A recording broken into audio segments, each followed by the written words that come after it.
Besi bebeklerimizin el ayak baş kısımları ahşaptan oluşuyor. Gördüğünüz gibi.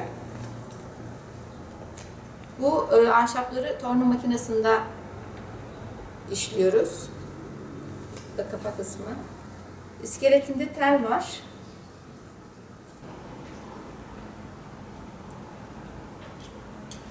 Tellerin uçlarına parmak ucuyla bastırmıyoruz.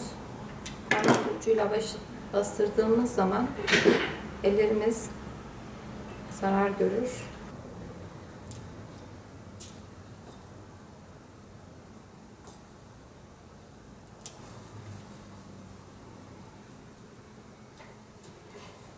Bu şekilde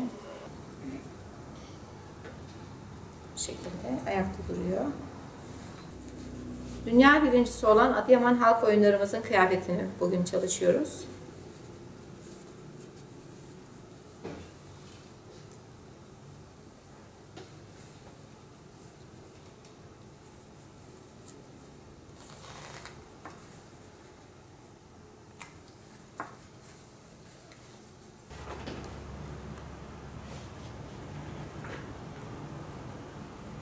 Şimdi üç eteğini giydireceğiz. Üç eteklerimiz, elimdeki kumaş mecidiye kumaşı, mecidiye deseninden renkli bir kumaş.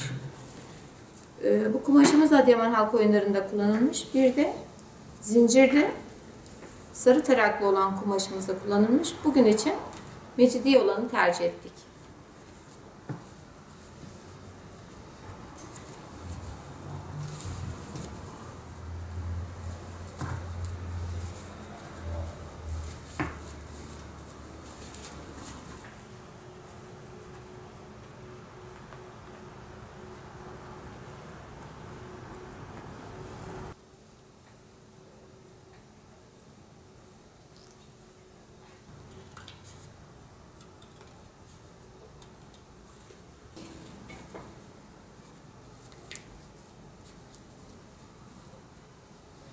Dikmiş olduğumuz kumaşı içine sabitleyebilmemiz için herhangi bir karton kutudan, ayakkabı kutusundan da olabilir. Böyle halka şeklinde bir yuvarlak bir karton kesince şu şekilde bir fes elde etmiş oluyoruz. Fesimizi besi bebeğin kafasına bu şekilde yerleştirmiş olacağız.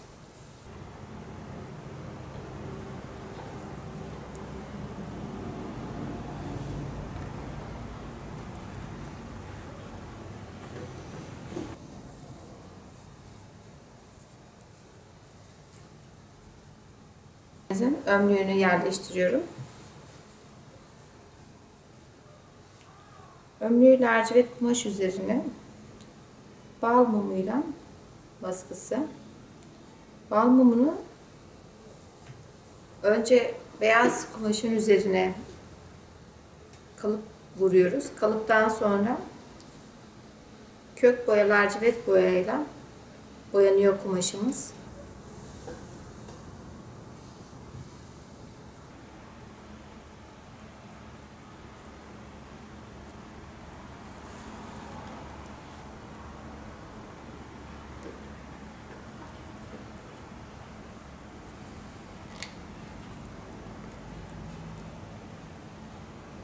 Besi bebekleri ben 1997 yılından beri bu işi yapıyorum. Besi bebeklerle ilgili Adıyaman'da bütün köyleri gezdim. Geleneksel giyinen bütün kadınlarla konuştum.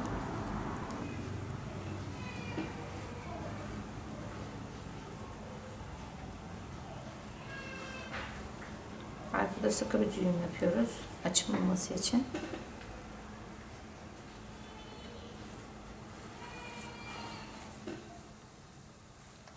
Evet.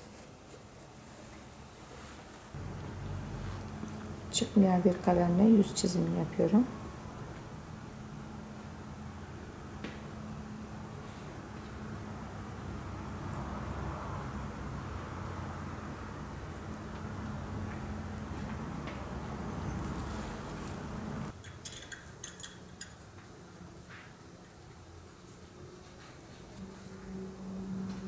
Besi bebeğimiz bu şekilde bitmiş bulunmakta. Besi benim anneannemin ismi. Anneannem geleneksel giyinirdi böyle. Beni o büyüttü. O öldükten sonra onun giymiş olduğu kıyafetleri de bebeklere giydirerek onun adını bütün dünyaya tanıtma amacıyla başladım. Besi bebeklerimizin el ayak baş kısımları ahşaptan oluşmakta. Kumaşı el dokuma, kök boyama ve ipek kumaşlardan oluşuyor. Baş bağlama şekline göre her bebeğimizin farklı bir köyden olduğu, zengin mi, fakir mi, evli mi, bekar mı, kaç çocuğu olduğu, hangi aileden ve hangi aşiretten olduğu bilinir. Yok olmaya yüz tutmuş geleneksel kıyafetimizi geleceğe taşıyarak geçmişten gelecek arasında bir köprü kurmaya çalışıyorum. Bu anlamda Kültür Bakanlığı'nın da desteği oluyor. Dünya üniversitelerinde, New York Üniversitesi'nde tez konusu oldu. İstanbul Teknik Üniversitesi'nde öğrencilere sınav sorusu olarak soruldu ve hala okullarımızda, üniversitelerimizde ödev konusu olarak da işlenmekte.